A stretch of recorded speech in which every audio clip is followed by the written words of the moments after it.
can't trust people. First of all, don't make a blanket statement about scientists. You can trust scientists. You can trust some scientists. You can trust an independently verified paper by someone who's being paid by your taxes, because that person is not being paid by. You can't trust all scientists. Oh, hold on. Hold on. Like I said, you made a blanket statement, so I'm correcting that blanket statement. Don't try to clean it up when I start correcting. So what I'm saying is, listen. I thought independently, I've already started correcting it. Don't correct it in the middle of me correcting it.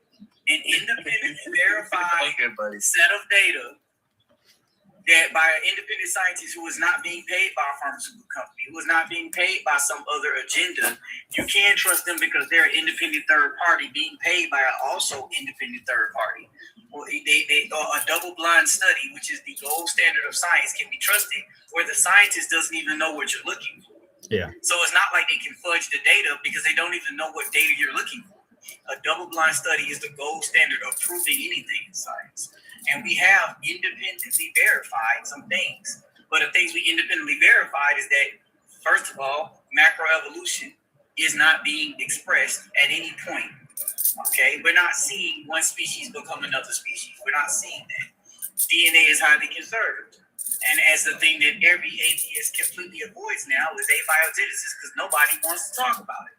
Not one atheist wants to get on abiogenesis unless they're going to bluntly lie, because you can't see chemicals turning into anything. So you can trust scientists as long as that scientist is not being paid by the same people that are asking him, he or she, to do said thing. I was going to say the same thing to you, brother. And then I was actually going to say the same thing, that, I'd be careful about making blanket statements like that, because there is plenty of scientists that actually believe in the word of God and do great work. So it's, I didn't mean all scientists. I didn't mean that. Oh my goodness. I guess you guys don't know me, but I got you. You're just kind of using semantic language. When they don't trust scientists, that means all scientists. I know.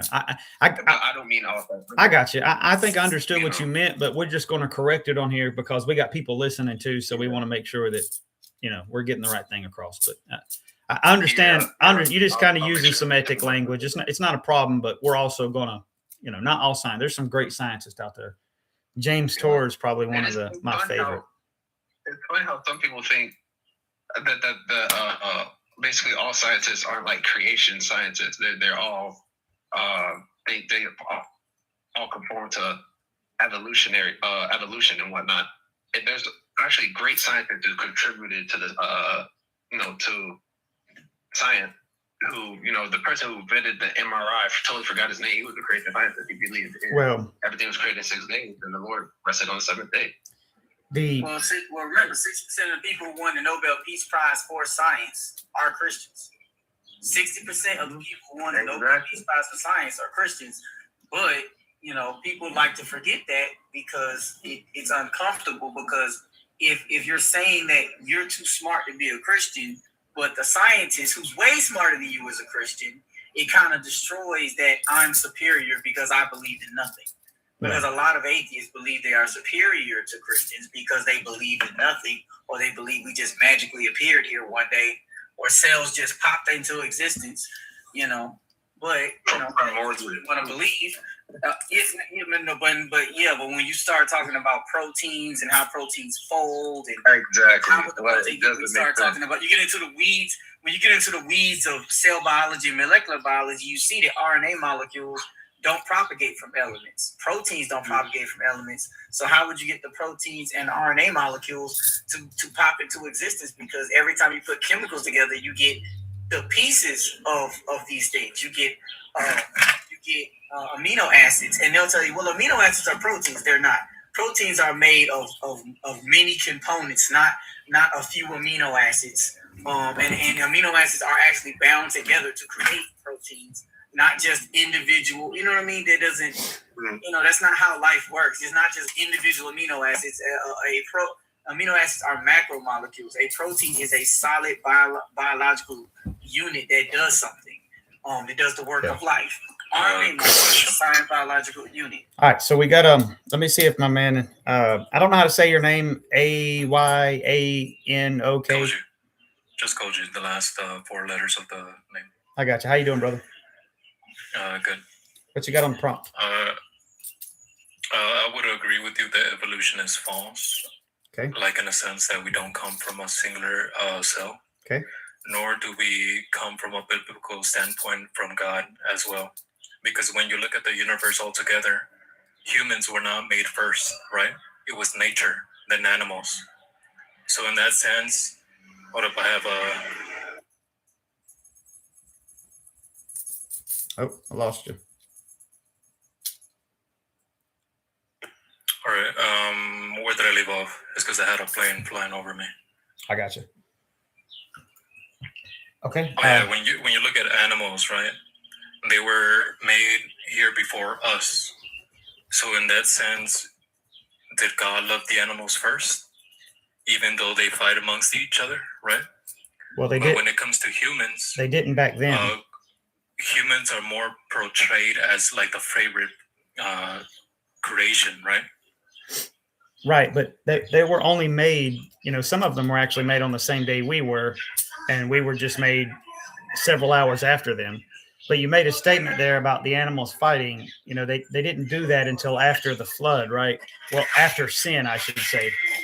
Well, that would just be an inference if you're saying that animals do not go by their instinct, right? Because they don't have a rational mind just like us. So within themselves, before just instinct. Before Adam sinned, though, we know that the animals didn't go around unaliving each other.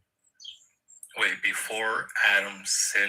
Yeah, before his sin, the animals did not go around and unalive each other. The lion laid with the lamb, the wolf laid with the lamb, the zebra, or the, whatever horse type animal you want to say, all of these were quote unquote kind.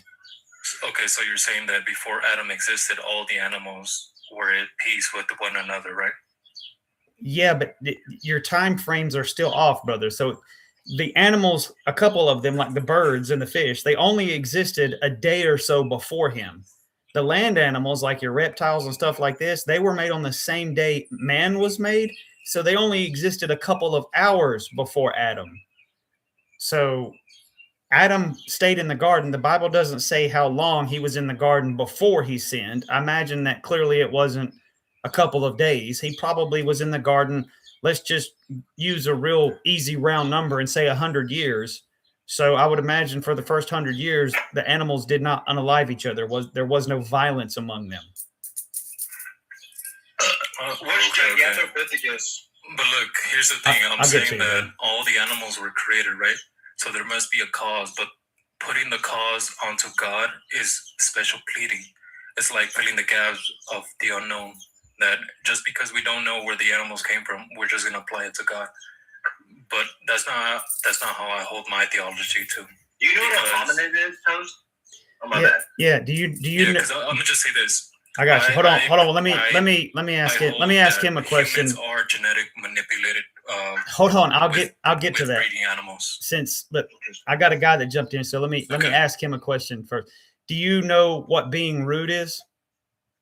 I thought he was done with this question. It doesn't matter. You were the last one in here, and you think you're the first one to get to talk. I'll get to it. Everyone else is muted, so yeah. Yeah, that's because everyone else is showing respect to the person that's talking.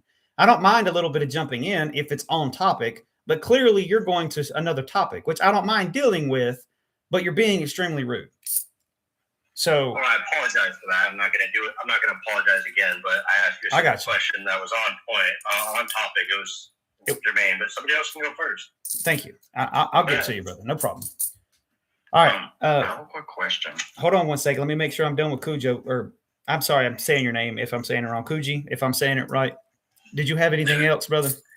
Koji is fine. I was just proposing that maybe it's not based on biblical standard nor evolution standard, but maybe it's based on something where there was beings who existed before us and they had the intelligence of crossbreeding us with the animals in this planet. That's why we became rational beings. It would still be a dichotomy, though. You either have a start of life, regardless, or the start of the universe, either through natural causes, which would be evolution, or you have a deity, which would be a god. That's the only dichotomies that there are.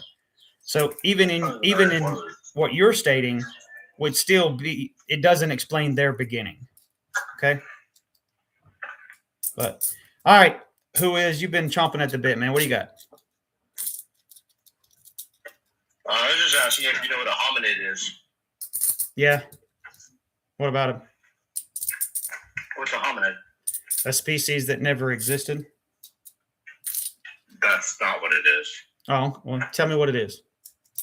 A hominid is a genetic relative to us. Okay. What makes them a relative to us? Our genetic material. Right. I So, just said it. They're a genetic relative. okay. So it'd be DNA. That was the question I was wanting to get out of you, and you just repeated the same thing. So I'll go ahead. It's DNA, right? So we're not. Well, that's what. Yeah, but are. but you're saying things that but see, I know we're laughing, but let me I'll dumb it down. No, I don't need you to. Let me laugh with you, because you say something. Hold on, I got you. I don't need you to dumb it down. Let me help you out, because you're saying things like genetic that we can't prove. So if you're going to say genetic, I'm going to ask you, do we have any mitochondrial DNA, which is genetic, shared with apes? That's not the hominid I was talking about. That's great. Any of them? Do we have any? No, not any apes that are alive today. No. Okay, so then your statement of stating genetics would be wrong. So we can go with DNA similarities. There's artifacts of species like Homo florensis, Homo ardipithecus, Homo neanderthals, the Denisovans. These are called hominids, and we share a great many genetic markers. All right, I'm gonna let my biologist get you. You only get it from your mom. You only get it from the female. Yeah. So if you, I know what mitochondrial DNA is. Stop cutting me off. Stop cutting me off. God, y'all are so scary. When your mother births you, the head of the sperm goes in, but the tail that has mitochondria from the male doesn't go in. So if you were from the species of a hominid or a monkey, then you should have we're not monkeys. Mitochondria. We're not monkeys. We're apes. Because it doesn't matter. We don't have the They're mitochondria. different. Stop cutting me off. No, stop cutting me off. We don't have the mitochondria. We don't stop. Okay, you said what you had to say. Let me finish what I gotta say. No ape, no monkey on this planet has the same mitochondrial DNA as we do. None of them. And if you only get it from your mother, the mitochondrial DNA should be from a female monkey. We should be able to find a female monkey with traces, or a female ape with traces of DNA that match humans. But we don't. Mitochondria do not change.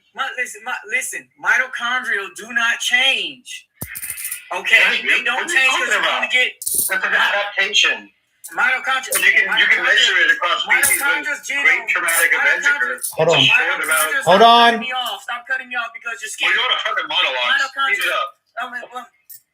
You know what? You better be glad you're on a panel that allows this foolishness. First of all, mitochondria only come from a female in the first place into the next generation. Mitochondria have their own genome that's not part of the main genome of the eukaryotic cell.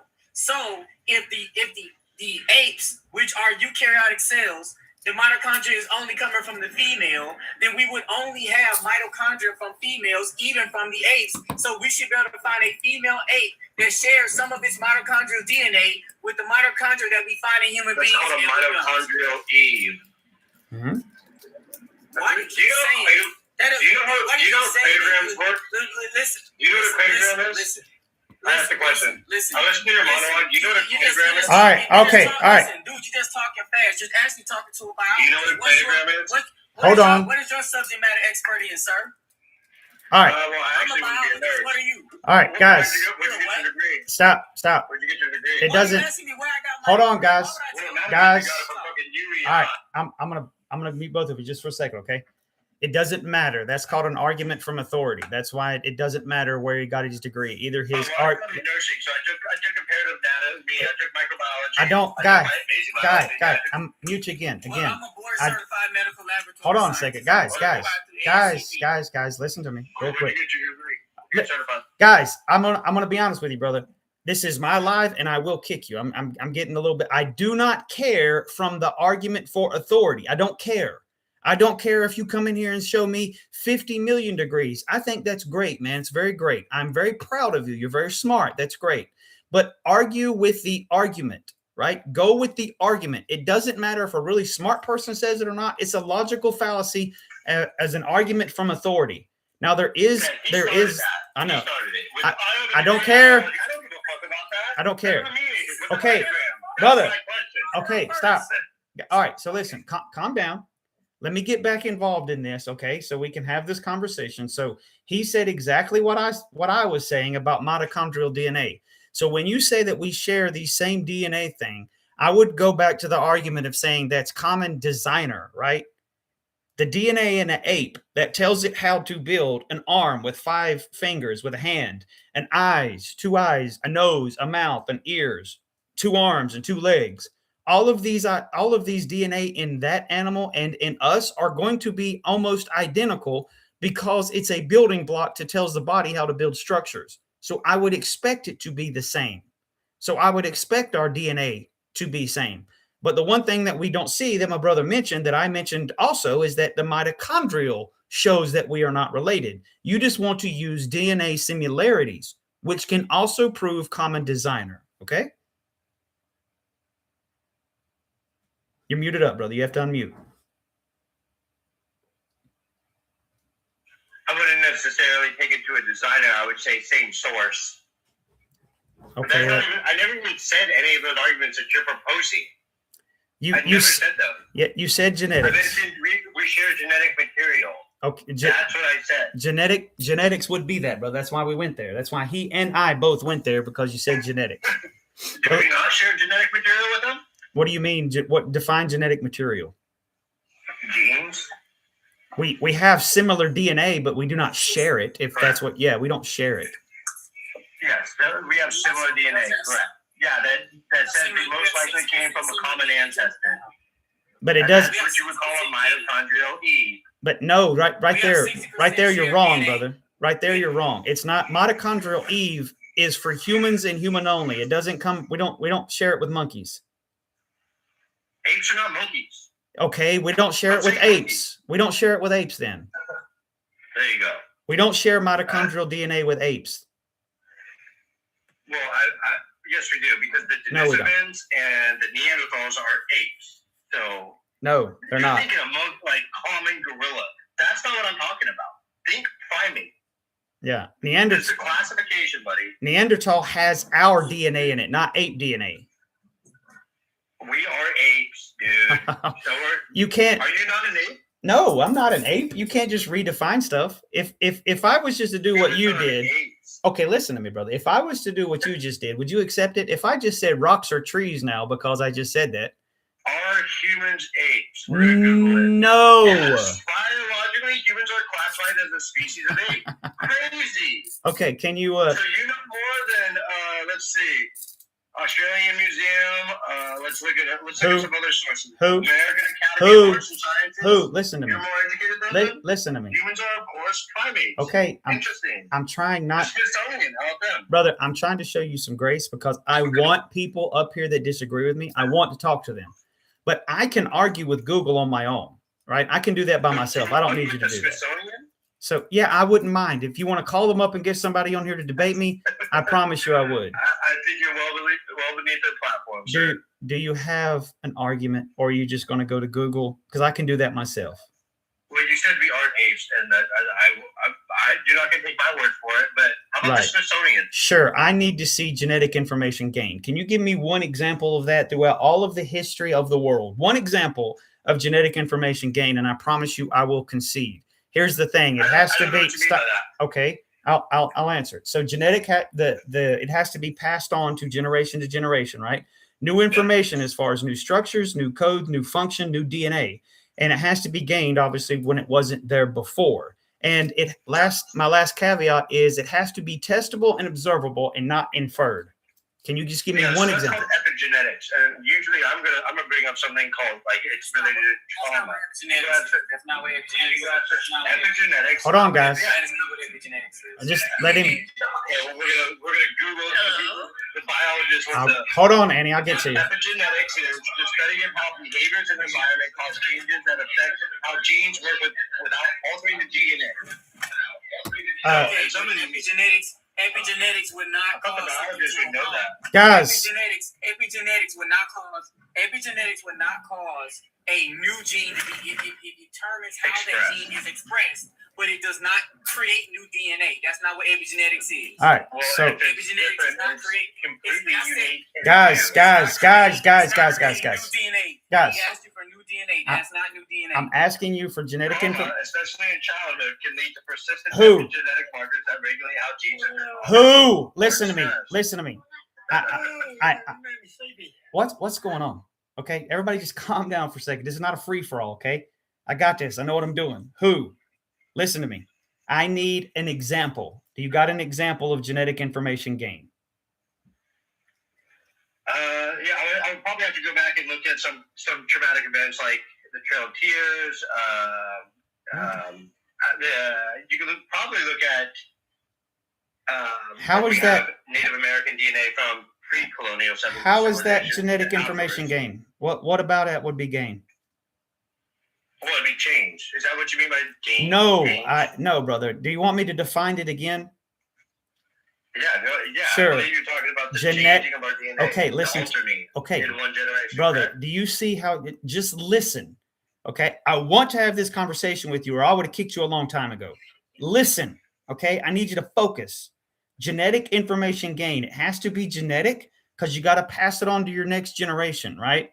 Genetic information as far as new structures, new code, new function, new DNA. And gain, it has to be gained from something that wasn't there before. Now, lastly, it has to be testable and observable and not inferred. Yeah, so I would point that to genetics. So genes that are expressed after a traumatic event. Oh, like In one generation, that would that's not what they're present supposed to do. That's doing what they were designed to do. Let me give you an example. Okay. Let me give you an example. Maybe this will help you out.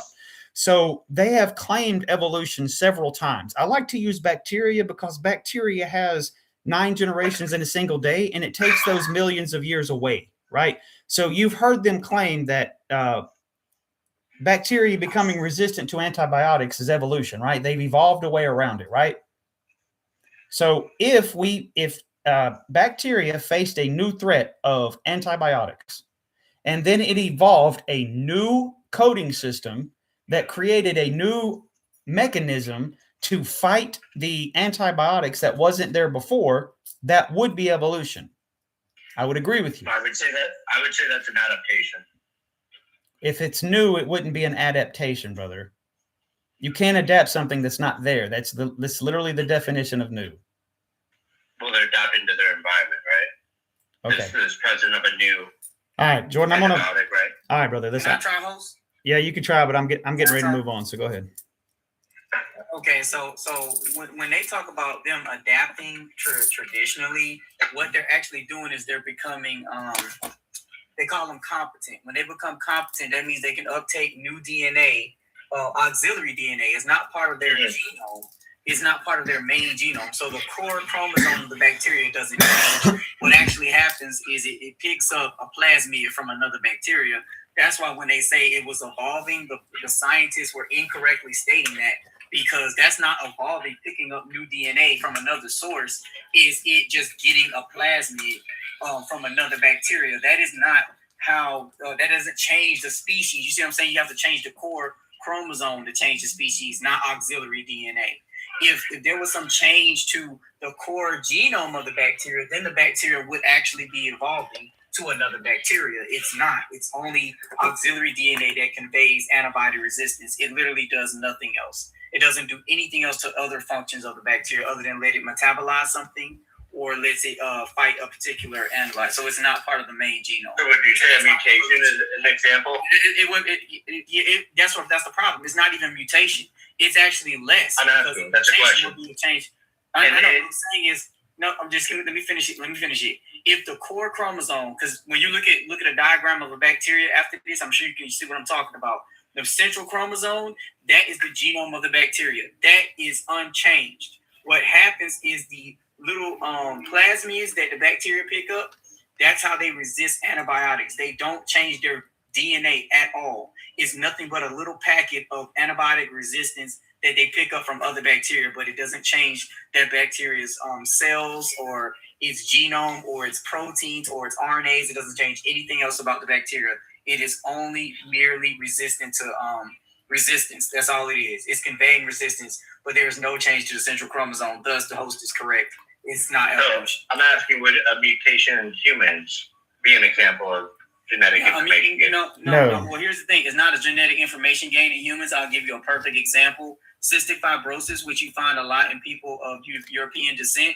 Cystic fibrosis is when you replace a valine with a serine, and now you get a bunch of mucus buildup in your lungs. So that is a mutation, but you didn't gain anything. You didn't get any new DNA. All you did was make the wrong amino acid. You see what I'm saying? You start making the wrong amino acid, and there's a buildup of mucus. That's what causes it. But it's not going to be new DNA that gives you any new ability or new function. It just makes the proteins that normally function right function wrong. You see what I'm saying? So what about people with extra dense bones? That's something that already existed, brother. It can be adaptation, or it can be how that's expressed through generations. But it's still, you're not new. There was bones there before. You took bones and made bones. That's not new information. Yeah. The density of them would be. Yeah. The density of your bones will change depending on the gravity, depending on what you interact with. Yeah. If you have a bunch of people that have some adaptation that makes their bones denser, here's the problem. That person you talk about with the dense bones, if they have a baby with someone who does not have extra dense bones, can that baby also have a baby? I believe it's a recessive, so probably not. So that no. So why'd you even bring it up? It might most likely not be accepted. All right. It's going to pass on. All I'm saying is, even if it's expressed or not, the problem is if there were a new species, they couldn't have a baby that can have a baby. Brother, listen, a donkey. Joe, I do appreciate it, but I am going to move on. I made that clear earlier. And if you guys want to have like a private conversation, I'm all for it. But no disrespect to you, Jordan. We just don't have any left. But that's good. We don't have the time to sit here and answer every single one of your questions about what evolution is not. But he left. All right, Annie, what's up? You're on mute, Annie. You have to hit the little microphone button. Hello? Hello. Can you hear me? I can. Can you hear me? I can. Yes, I can hear you. I can. Okay. I wanted to jump into this conversation because it really interests me. Hi, my name is Annie, and I went to Copilot and typed out to get an explanation of the difference between apes and humans and the story of creation in a nutshell. And it says, if you don't mind, if I could read it to you. What are you reading? It's the difference between apes and humans. How long is it? Not too long, I don't think. I could just make a. Yeah, It's not too long at all. All right, go ahead. I could read it really quickly. Sure. Okay. The difference between apes and humans. Humans and apes share a common ancestor, but we're not the same species. Think of it like cousins, related but not identical. Key differences. Brain size. Humans have much larger brains, especially the part used for language, planning, and imagination. Walking. Humans walk fully upright all the time. Apes can, but mostly don't. Hands. Hands have more precise control of their hands, which helps them with tools, writing, and technology. Communication. Humans developed complex language and symbolic thinking. We can talk about the past, but the future and the ideas that don't physically exist. Culture. Humans build civilization, laws, art, religion, and technology. Apes have social groups, but nothing on the scale. So scientifically, humans evolved differently over millions of years. but we still share about 99 to 98 of our DNA with chimpanzees. That tiny difference makes a huge impact. And then one more thing, and I'll be done. Creation story in a nutshell. Different cultures have different creation stories, but here's the most widely known one in the Western world. The biblical creation story summarized, and then I'll be done real soon here. God creates the world in 6 days: light, sky, land, oceans, plants, sun, moon, stars, and animals, all brought into existence. Finally, God creates human. Adam first, Eve, then Eve. Humans are made in God's image and placed in the Garden of Eden. They're given free will, and their choices shape the future of humanity. This story explains human origins from a spiritual and religious perspective, while science explains human origins through evolution and biology. And that's it. Okay, so I would have a lot of contentions with. You got a real. Are you using a Bluetooth or anything? Yeah, I am. I'm sorry. Can you undo that, because I'm getting a background that's hearing myself talk. Okay, I could do that. Thank you. So the contention that I got with you is that was Power on. there we go. You made a lot of, you just read something, but I need that supported by actual proof, right? I need evidence of that and not just claims. So do you have any evidence of that?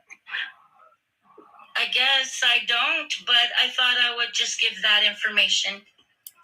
Oh, well, thank you. I thought you were going to at least argue something. I'm aware of what the internet says. But the problem that I have overall with that statement is that it puts evolution with science. Biology is a real science. Evolutionary biology is not. And I've debated them before. I believe in science, but evolution is not part of that, because it starts to get off into things that are not testable and observable. I see. You can have an inference all you want, and I'm okay with people having an educated inference, but you should look at what they get from evolution and then the amount of inference that they go off of it. And then when you start to, like, let me give an example, right? Let me give an example. We were talking about mitochondrial DNA earlier. You familiar with mitochondrial DNA? I've heard of it. Okay, so you don't have to be like an expert in it, but let me just give you an example. And let me pull up my slide here.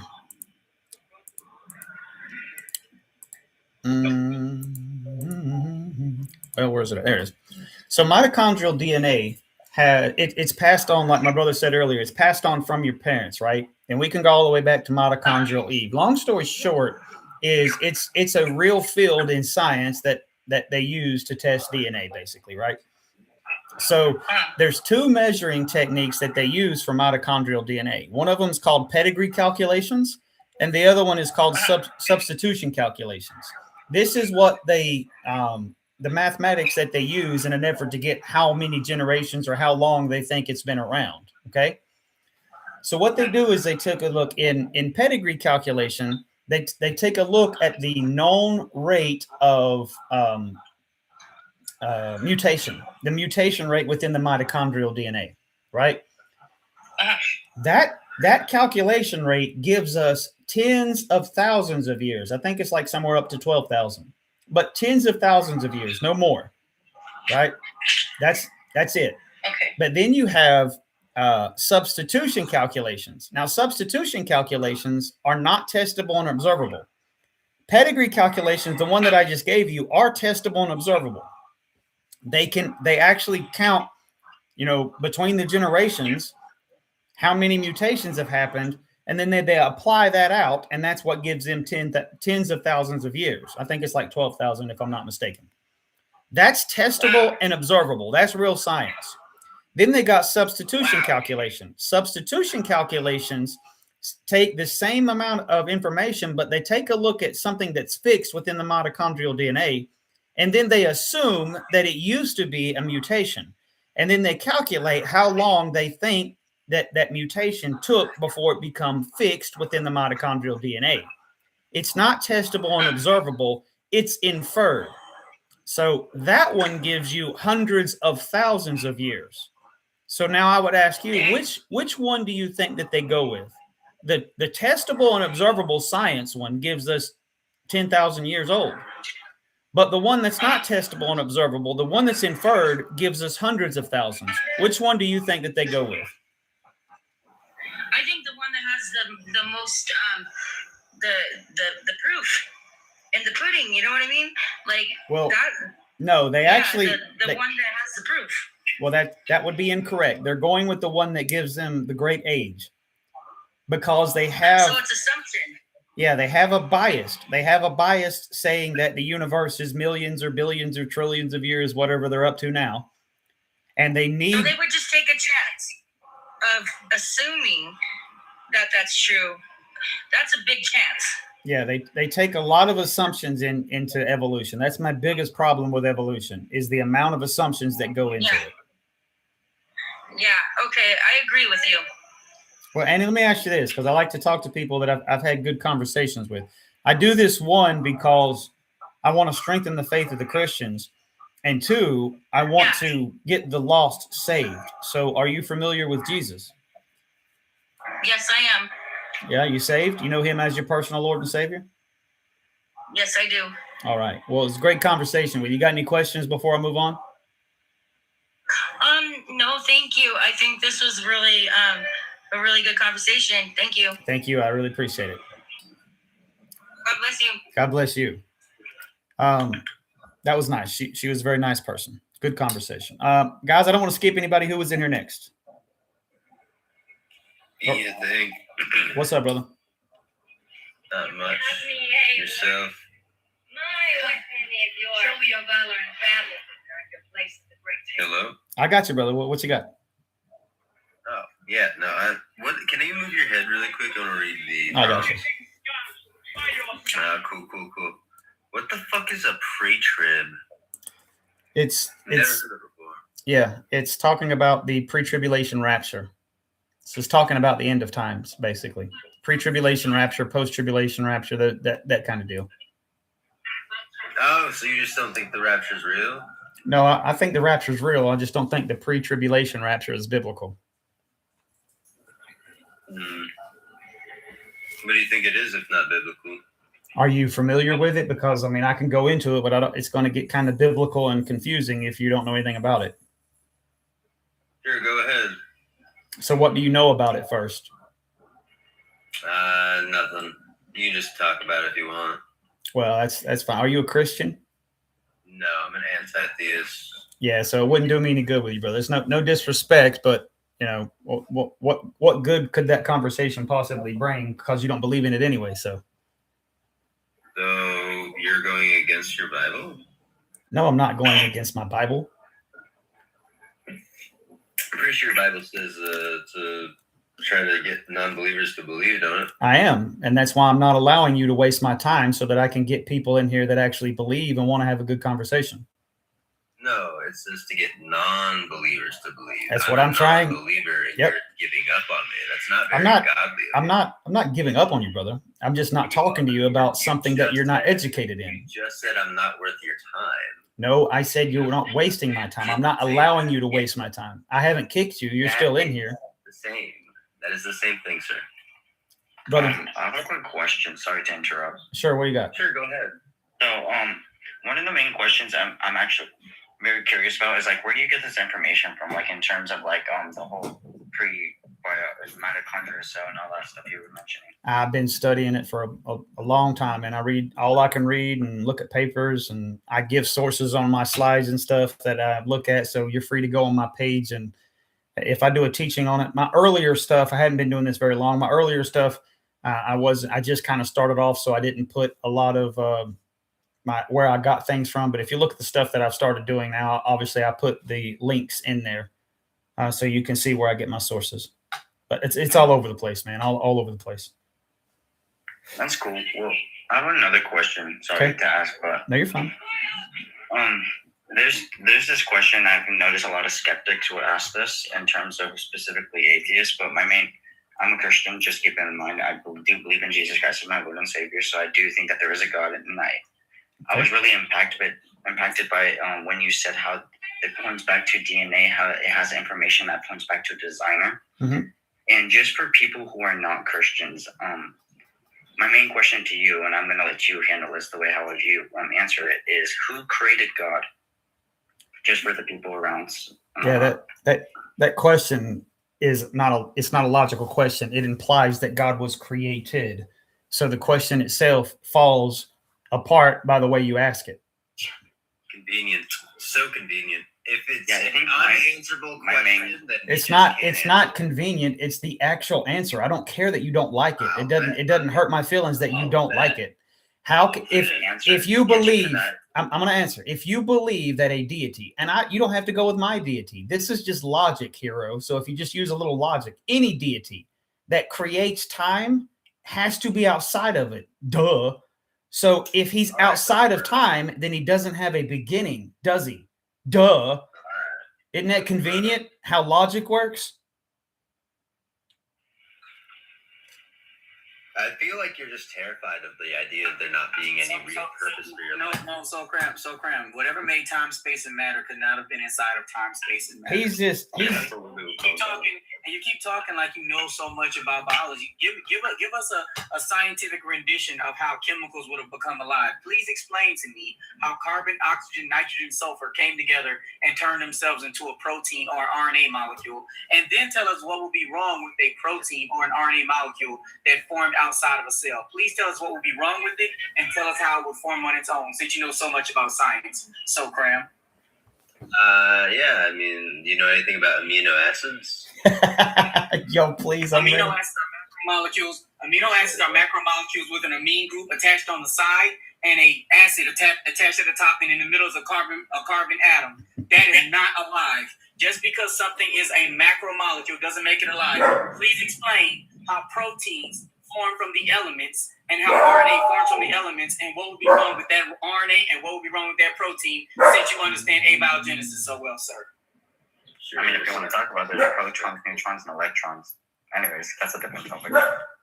No, that is not at all what I'm talking about. So you don't understand science. You're just running your mouth. Stop bringing it up if you don't know nothing about what?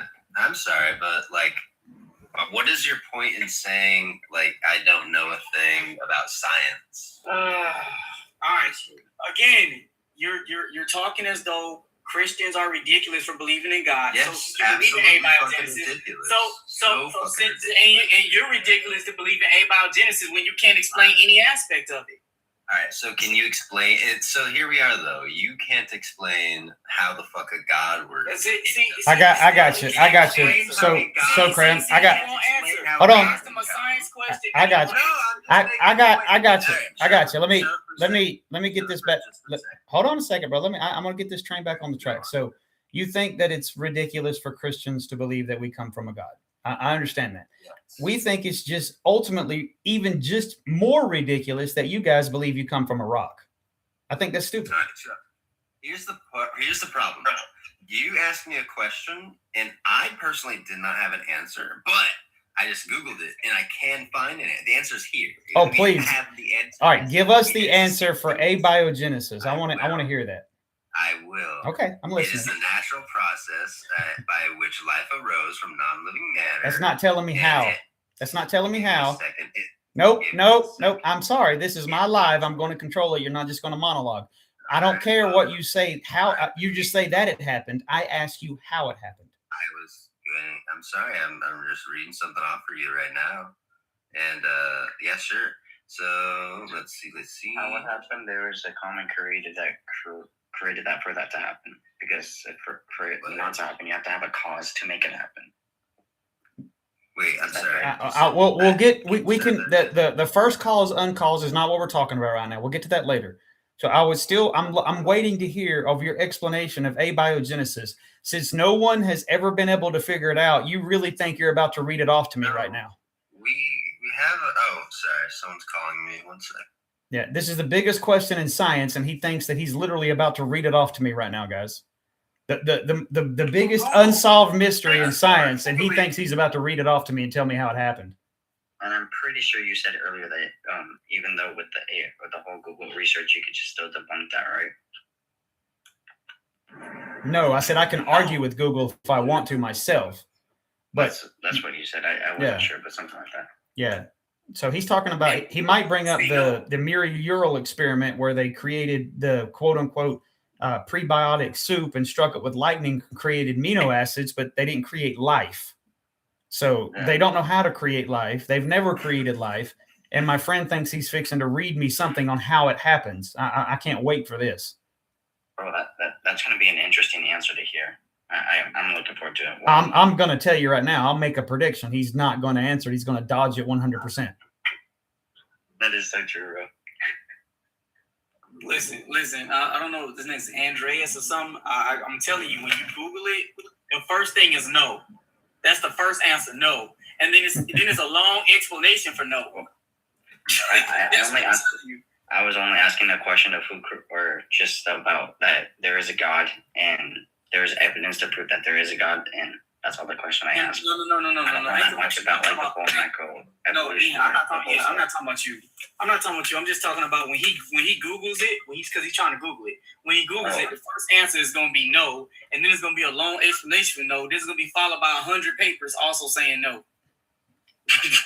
That's why sometimes I don't agree with the whole AI thing. I get it's somewhat of a useful, but that's a different topic anyways. Him asking Google, how did life come from non-life, would be me like asking Google, in what year did we land on Pluto? we haven't done it yet, so there's no way the answer could possibly be correct. That's a good point. I've not thought of that.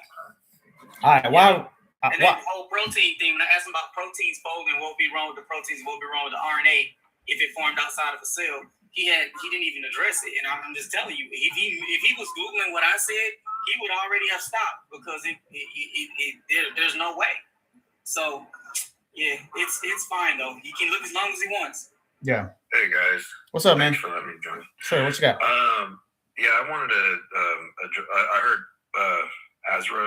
I think I heard what he was saying right now. I want to jump back on that real quick because that was cool. But okay. I just want to address the main subject right here. Evolution is false. Sure.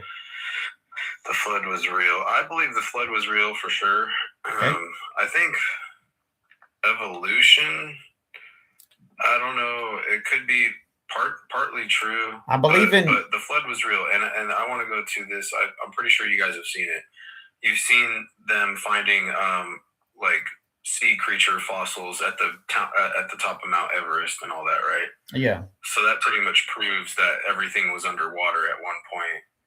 That means that there was a huge flood. Well, evolutionists wouldn't argue that at one point it was underwater. They would argue that too. Yeah, I mean, I think there was. I mean, as far as the Bible goes, I was born and raised Catholic, right? So, I mean, that's something that I grew up with learning. I wouldn't say I'm a practicing Catholic nowadays. I'm 37. I just turned 38. I'm 38 now, and I haven't been practicing the Catholic faith. I was an altar server for 6 years when I was a kid. It was pretty hardcore, like Catholic for me when I was a kid. But up until high school, basically, and then after high school, I just kind of like decided to just explore. You know what I mean? Sure. All right. Well, OG, but I believe in microevolution. Okay, brother. So I do believe in that. I just don't believe in macro. Right. Okay. Cool. Okay. I got you. That's what I was gonna say. Is that I believe that evolution, it kind of like explains sort of how like species evolved, but it doesn't explain where it came from. I would say that there's somewhat that's true, but cats are always going to produce cats and dogs is always going to produce dogs. I do not think that there's a universal common ancestor. No, yeah, me neither. Right. I think that is what? What about the cabbage? It's a cat. A rabbit cat. A what? A cat. About it. Did you say it's a rabbit cat? Look up the cabbage. Cabot. Lighters, mules, it happens. Well, actually, I think in Japan or like some kind of Asian country, they're actually doing those kinds of that kind of research, and they're actually like mixing actually human beings with animals. I mean, if you guys have ever had like some kind of transplant or some kind of like Oh yeah, I've heard of that. you could have a piece of a shark in you. You could have a piece of a different kind of animal in you. Yeah, but that wouldn't show Engrafting, all that kind of stuff. that What's wouldn't the that wouldn't part of show the pig evolution. They use a lot for surgeries. All right, guys, Oh, yes, shoot. that's Pig skin? I guys, don't remember, guys, but guys, guys, they guys. use- All of that stuff is great. I'm not trying to be disrespectful, but let's kind of get back on the topic here. Oh yeah, sorry. I got you. Tater, I think you were in here next, man. Yes, sir. How you doing tonight? I'm doing good, brother. What you got? What do you want to ask? Do you have anything on the topic? I believe in evolution. I believe that it happens a lot faster, and it doesn't happen like over long periods of time necessarily. Okay. So you believe in a universal common ancestor? Yeah, one thing. Yeah. Okay. Do you have any? And since I love the fact that you believe that it happens faster. So can you give me a testable, observable? Did you hear my definition of information gain? Yeah, I did. And really, information isn't gained. Well, it has to be. If we went from a single-celled organism to a fully functional human, Tater, I think you would agree that we've had genetic information gain. Ooh, Holy shit! I'm sorry about that. That was a motorcycle. I got you. So. But I'm just like, we have a whole bunch of junk DNA in our body as it is in our DNA. Well, that's what they classify because they don't know what it does. But then later they're coming out with a lot more things that they realize that this DNA does. Like, for example, if you just remove a lot of this quote unquote junk, it unalives the things that you remove it from. So therefore, we know that it's not junk; it's essential. They just don't know what it does, so they classify it as junk, which I think is stupid. I think that's pretty silly, but it's still not junk. They just don't know what the purpose of it is. Yeah, that's stupid. Right. So since you believe that it happens pretty quickly then, and if we went from a single-celled organism to a fully functional human, then information gain had to have happened quadrillions of times. Can you give me an example of that that's testable and observable and not inferred? Well, I mean, it does. I mean, I think it happens pretty quickly because if you look at a Brother, sperm cell and an egg, brother, I appreciate it. I'm not trying to sound disrespectful in any way. Just can you answer that? Can you give me an example of that happening without just telling me that you believe that it happens? Can you give me an example? No belief is a doubt, by the way. I got it, guys. Just can you give me an example of where that's happened? like anything that something, like anytime something turns into something else. Okay, like what? What has turned into something else? Like I said, we come from sperm and eggs, and everything else does. That's doing what it was designed to do. That the sperm was a human sperm, the egg was a human egg, and it created a human baby that become a human. So there's nothing new there. That's it didn't become something else. It clearly just did what it was supposed to do. It stayed the same. And not everything else does. He said he claimed, and so does everything else. No, not everything else. I got comes it. From a sperm. And I an really, egg, I got it. Here's what I love. Plants are Guys, asexual. guys, let me say this, okay? I don't mind people adding to the conversation every now and again, but I'm getting a lot of Christians up here, and I love you, Christians. I love Christians. I'm a Christian, but it's hard for me to have conversations with the atheist when I get so many Christians that agree with me. It's hard for me to have a conversation with an evolutionist when I get so many people up here that agree with me. I love y'all. I'm thankful that you agree with me, but I apologize. no, you're fine. You're fine. I'm just letting everybody know. I do this. I don't kick people. I try not to mute them unless I have to, and I kick them when I have to. But I want to have the conversation with the lost. So if you agree with me, that's great, and I appreciate it. Maybe you can add something to it. That's why I'm not muting you. But I'm trying to engage with the evolutionists and trying to help them out. If you got something to add to it really quickly, that's on topic. I don't got no problem with it. But let's use some discernment. So. All right, Tater, do you have an example? Because that's a human sperm and a human egg are human. So you have a human doing what a human does to create a human. That's not something turning into something different.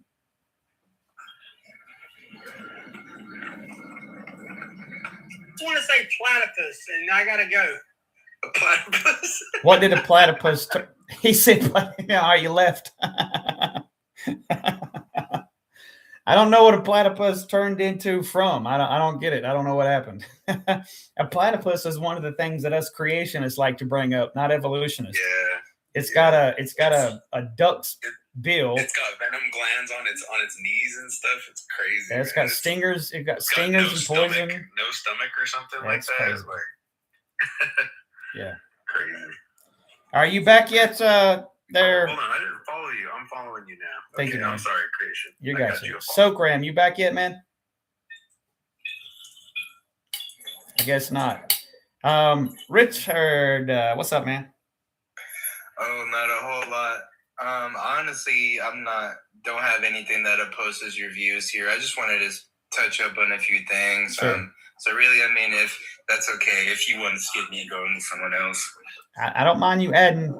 If you're adding to just a little bit, I'm good with it. But For sure.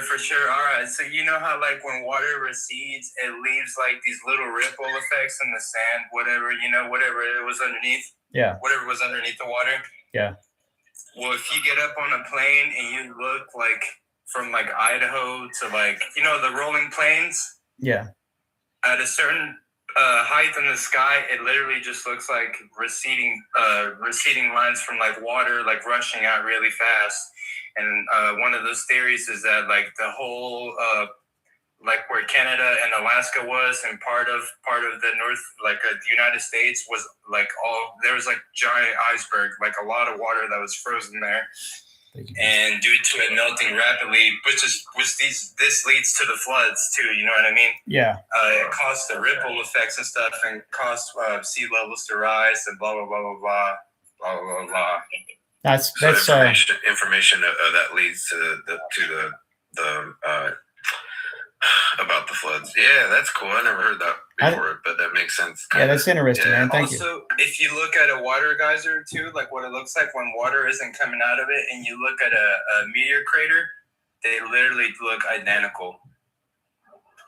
Nice. So who's to say that like the Gulf of Mexico didn't used to be, a whole giant massive land, and then the biggest water geyser ever known to man opened up right there and just unleashed a real amount of water. And even still to this day, how much stuff they're uncovering beneath, on underneath the water, on the ocean floor and all that kind of stuff, Outstanding. I read something where like there's a river in the Amazon that's even bigger than the Amazon River, like underneath, that's flowing. And that right there just kind of blew my mind, to think that much water is just like flowing underneath our feet is kind of crazy to me. And at any point it could just emerge, and cause havoc and destruction. And yeah, absolutely. Sokram, you back yet, brother? You must be still looking for that answer for abiogenesis. You're gonna be there for a while.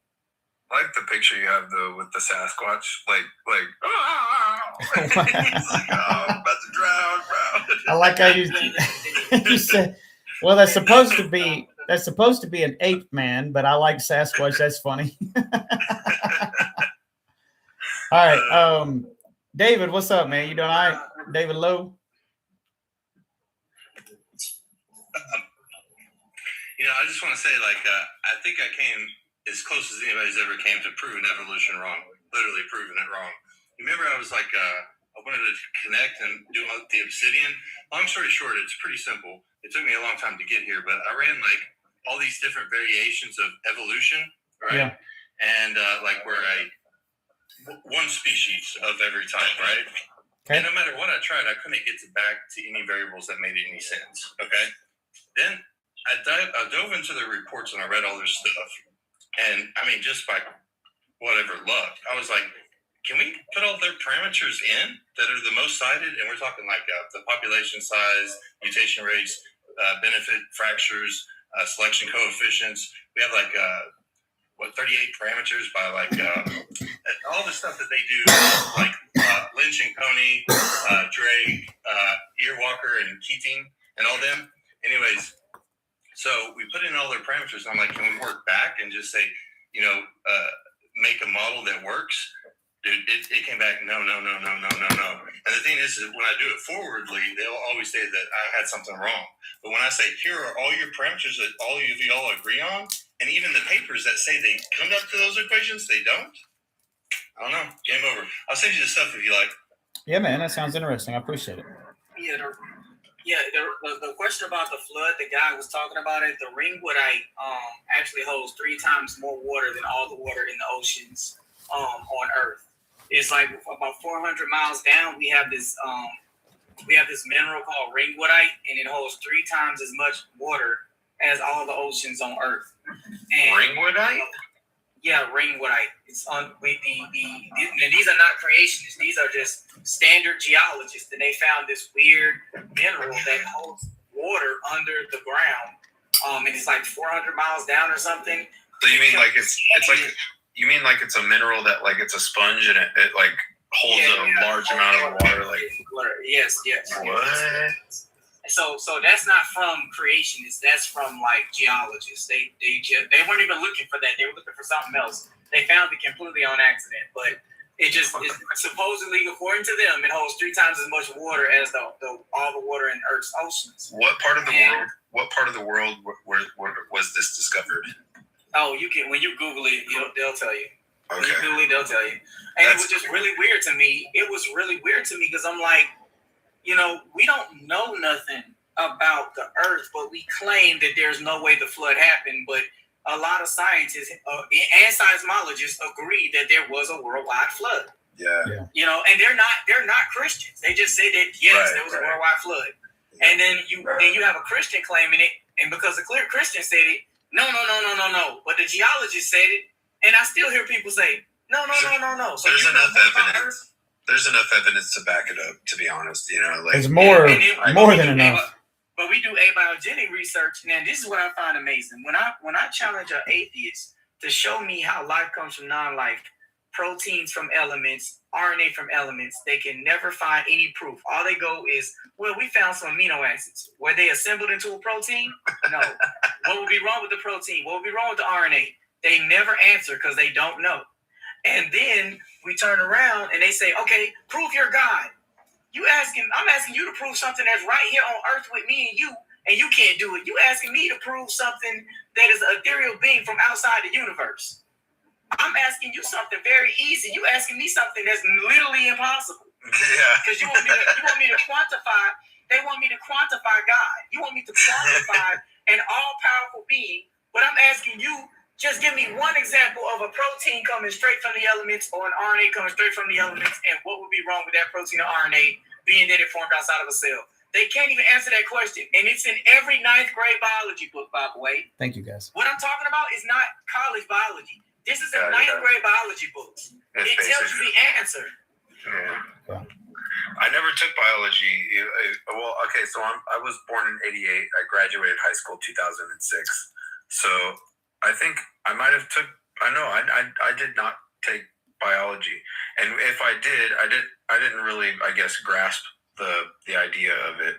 Even though I'm at my age now, I'm like, I'm wanting to know math. Like I hated math when I was in school. Like I was more like music, I was a band geek, which music is math at a basic level, but I don't know if you're playing jazz and stuff, it's a little more complicated, but I just at my age now, I am searching for more. I'm curious. I want to learn. Whether it's math, whatever. Like I'm interested. But as far as biology goes, I never kind of what you're talking about. I kind of get it, but I don't like when you're talking about RNA and all that kind of stuff. Yeah. Let me give you a simple dogma. DNA makes RNA. RNA is okay. So our DNA. DNA. Yeah, DNA. It makes an RNA, right? It makes an RNA, and that RNA will travel by kinesin along a microtubule to a ribosome. That ribosome translates that RNA into a protein. Proteins do the work of life. So your DNA isn't going to directly interact with things. So protein is very important. So having a carnivore diet. I got you. OG, just give me a second. We got a new guest in here. I'm going to see if they have anything on the topic. Gotcha. Science stuff. What's up, man? You doing all right? Yeah, I'm doing good, mate. Thank you for asking. Yeah, man. What you got? I was curious about this with the abiogenesis stuff because I've been just doing research with it, and I'm writing a literature review. You've been doing research on abiogenesis? Yeah. A systematic review on some of the abiogenesis, specifically on like amyloids. So what have you found on it? I mean, in my eyes, most of the questions that were there about abiogenesis have been answered. I feel like there aren't many gaps. Okay, so how does life come from non-life then? Yeah. So do you want to go from the earliest building blocks, or like do you want to establish the amino acids already there? I know about the Urey Merrill experiment from amino acids. So how do you get amino acids into life? Cool. So from 2017, there were some experiments by Greenwald where he showed that if you just leave free-floating amino acids, they will form the most stable conformation, which are amyloids. Amyloids are found, they're usually in the humans, they're quite nasty.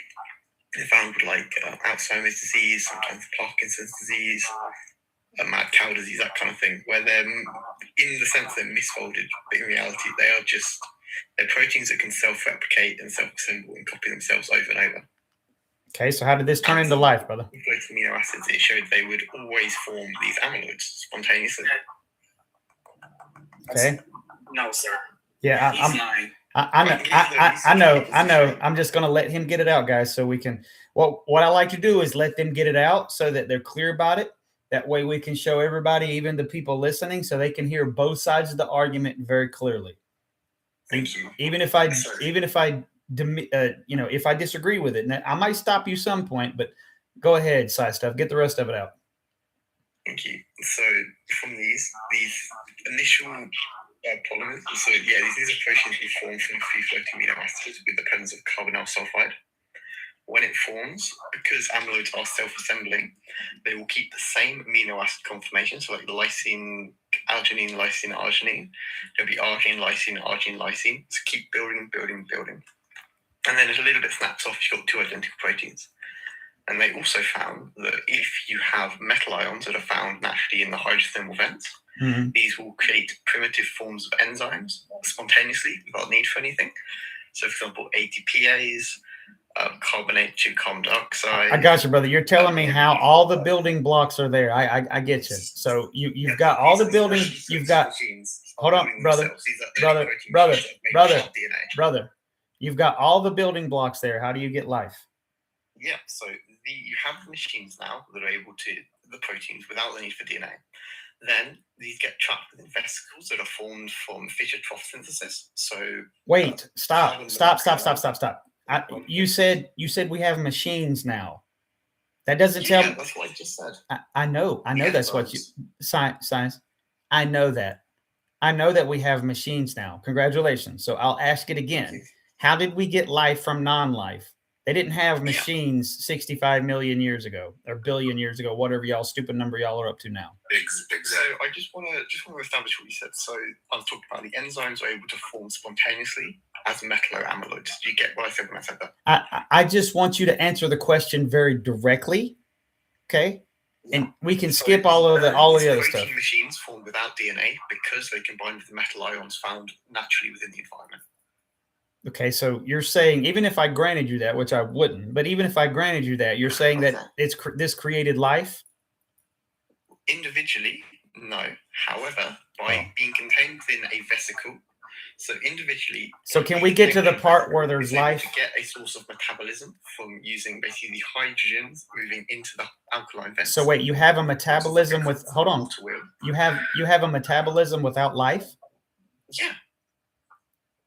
What is it? They are alkaline, so it's essentially a water wheel on a tiny molecular scale, where instead of water, they use hydrogen.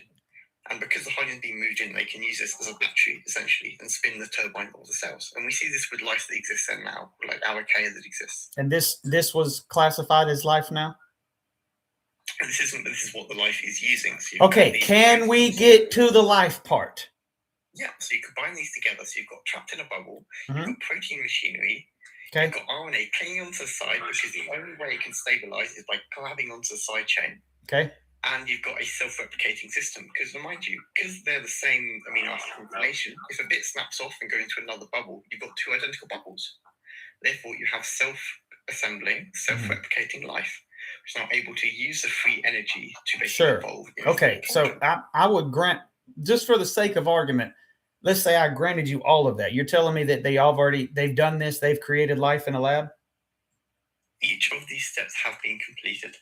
It's not what I asked you. I'll ask it again. What do you consider Have they as created life in the lab? What's your definition? No. We're not going to change. Stop. We're not. What we're not going to do, because I talk to evolutionists a lot, and I know what they're currently trying to do now is change the definition of life so that they can try to say that they got to win.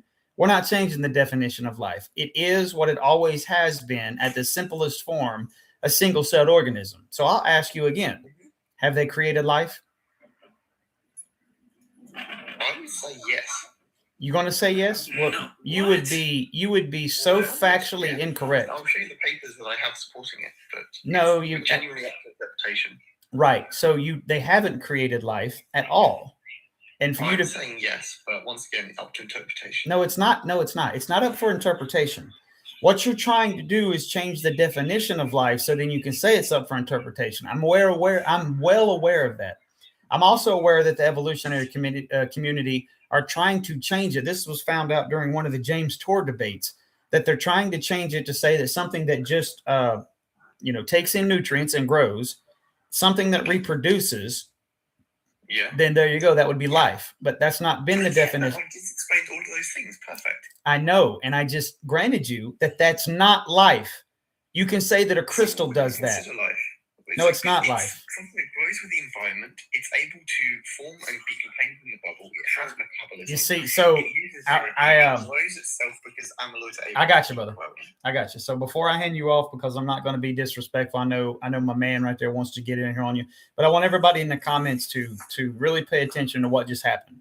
So he come in, he's claiming that life is being created in a lab. He's got the answer for abiogenesis, and all he has done is redefine the word life so he can claim that it's a win. So no, he hasn't. It's not closer to life. Evolutionists do this all the time. You might work on somebody who don't debate evolutionists, but I'm very aware that you're trying to change the definition in an effort to get a win. Ezra, hit him up, brother. I'm gonna move on. Okay, so side. When you made that comment, you said that the RNAs are sticking to what part of the bubble? Oh, to the amyloids. So within the amyloids, they have a side chain. No. Yeah. You said the RNAs. How did the RNAs form? Yeah. So the RNAs How form did from they formation form? reactions. The RNAs form from formation reactions, and they form from amyloid pinpoints. So Okay, hold on. No. So you're saying that? So you said the RNAs form, correct? And they would have been down there by the hydrothermal vents, correct? Yes, but luckily, because So of the fact that the amyloids are positively charged, Hold on. You're going very fast. Science stuff. You're going very fast. Let him go. Slow. You said the RNAs form down there with the proteins, correct? Yes. And you said the proteins form directly from the elements, correct? Yes. Have we reproduced proteins forming directly from elements in a lab? Yes. Greenwald 2017. We have not had proteins formed directly from elements in a lab. Greenwald 2017. Hold on. What? Water 2017. Look it up. Come on, research, guys. Hey, research. OG. You can't just say Hold on. While he's talking about that, give me just 1 second here, brother. I will gladly try to look up what you're talking about. So what did you? Somebody saying yes and somebody saying no. We gotta. OG, please don't unmute yourself again, okay? I don't need your commentary.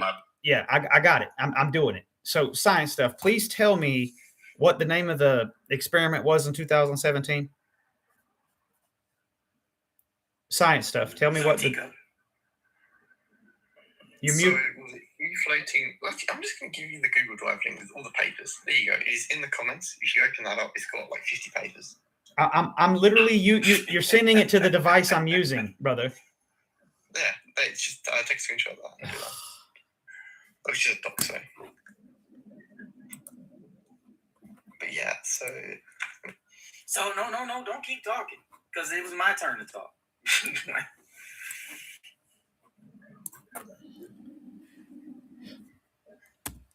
Go ahead, brother. So what I was gonna say is this.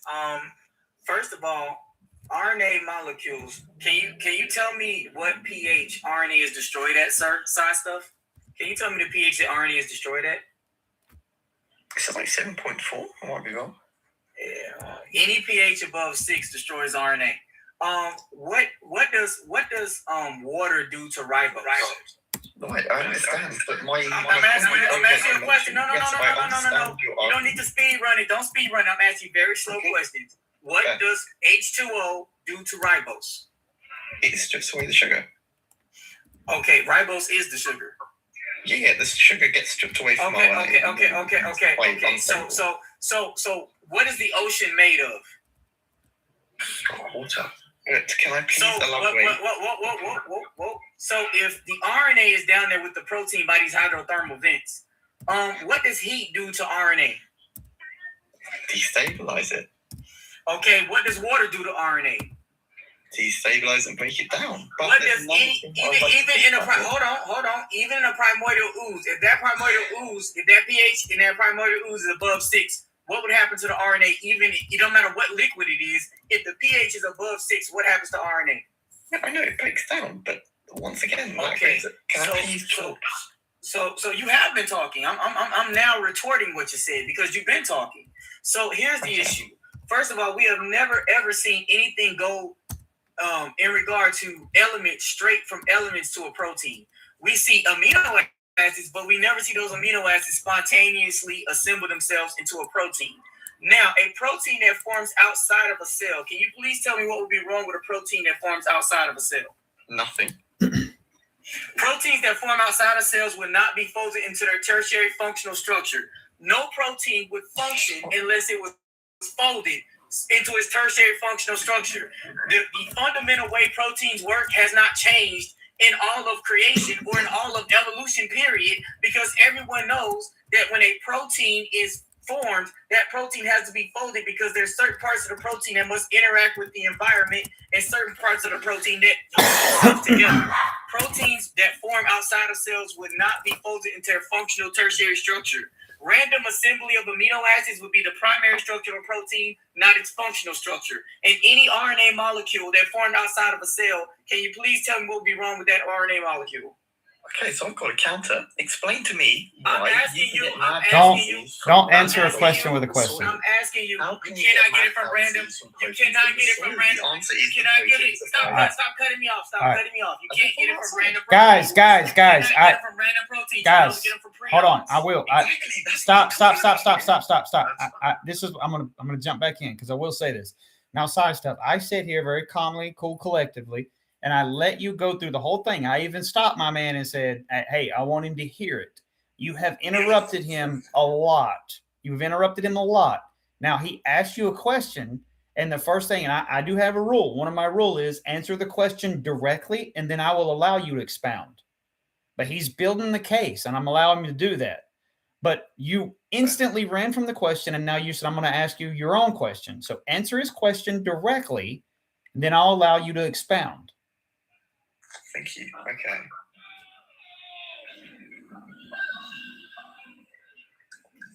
And the question was, RNA within water. You don't remember the question? Okay. RNA within water. The RNA would usually break down if it's left alone in water. Okay. And I please expand upon my argument. So we already passed that though. That's not what we're on right now. We're past RNA. We're past RNA being broken down by water, being broken down by heat, being broken down by pHs above 6, being broken down by ultraviolet light. We're past all of that. Right. I said, what would be wrong with an RNA molecule that formed outside of a cell? You know, I don't know. Could you tell me? Okay, so what would be wrong with an RNA that formed outside of a cell is every experiment where we've ever put ribose and nucleotides together, you get 2,5 and 3,5 bonding. The only type of bonding that functions in life is 3,5 bonding. 2,5 alternated with 3,5 bonding would make it impossible for that RNA to replicate itself. So that means that if all RNA bonding that works is 3'5" bonding, but when we have RNA molecules propagate themselves outside by cheating and putting ribose and nucleotides together, because we've never witnessed it come directly from elements, that means that we would expect to see 2'5" bonding and 3'5" bonding in any type of RNA that formed outside of a cell, sir. And perfect. I can respond. I'm almost done. And also, what type of chirality should we see in proteins and RNAs that form randomly outside of cells? What type of chirality should we see? It should be 50-50. But the only chirality that exists is what for proteins? Left-handed, I know. And what only exists for DNA and RNA? Left alpha 3. It's right-handed. It's right-handed. So both of them should have dual chirality, not singular chirality, sir. I understand. I would love to go into this. All right. So wait, hold on. Here's my problem. I don't mind the conversation. I wanted him to go ahead and break down because he made a claim against your claim, so I wanted him to be able to do that. But I'll be honest with you, brother. I'm not real interested in yours because you're trying to change the definition. And I don't like that. I would like to just answer his questions because he's asked me questions. Brother, I have let you expound. I really have. No, but when? What do you mean when? The whole conversation I had with you. Can we talk right now? I just want to talk on what he's just said. Okay, here's my clarifying question. Are you trying to prove that life come from non-life as far as a single cell organism? Or are you trying to say that it's not a single cell? Chirality, about RNA formation. I got you. About how only one side. That's not my form outside of cells. I got you. That's not my topic. Y'all can message each other. So that's his topic. That's Azrael. I just want to please answer what he's saying. No, if that's okay. No, it's not okay. And the reason why, brother, I know I have tried to be. All right, I've tried to be very. I know you don't understand. The problem is that I have with it though. I let my man handle it because he claimed that you were lying about some stuff, so I let him go through with it. But here's my thing. You're trying to change the definition of life, so the debate doesn't matter anymore. I don't concede your definition of life. You're trying to change it from what it's always been in an effort for you to claim that it's a win. And I'm not interested in that. No disrespect, but I'm not. So if you want to have a conversation, a side conversation that you guys want to have, hey, have at it, but it's just not what I'm here for. Because you could be a million times right about whatever it is that you're talking to him about, and it wouldn't change the fact that they have not created a single-celled organism in a lab anywhere, and they're not close. And I'm trying to stay away from ad hominems, but I'm going to be very honest and say that I think that you were being dishonest by thinking that you could come in here and get me to believe that we have created life. And you were going to make that claim had I not known that you were changing the definition of life. If I hadn't known and that you were, and this is my first day doing this, I would have thought, and you sound extremely educated, you might go into a lot of Christians' lives and make them think that they have created life in a lab. But not me, brother. I understood that you were trying to change the definition of life. That's the problem that I got. I think you're being dishonest. Sorry, that's my dog. Oh, you're all right. Sokran, you back yet? Back, by the way. Did you guys hear me while I was on the phone? No. All right, good. All right. Did you find that abiogenesis? Who, me? Yeah, no, I was talking to this girl. She was wanting to. I don't care about any of that, brother. You before you left, you had the answer to abiogenesis, and you were about to give it to us. Oh yeah, shit. Here, 1 second. Let me get that pulled back up for you. While he's getting that ready, I just want to say that no matter if we even come really close to recreating anything like that, if we don't know how to put the breath of God into things, then we'll never be able to recreate the life that we know as life. Well, I like letting them talk a little bit. I want people to hear both sides of the argument, and I want people up here that disagree with me.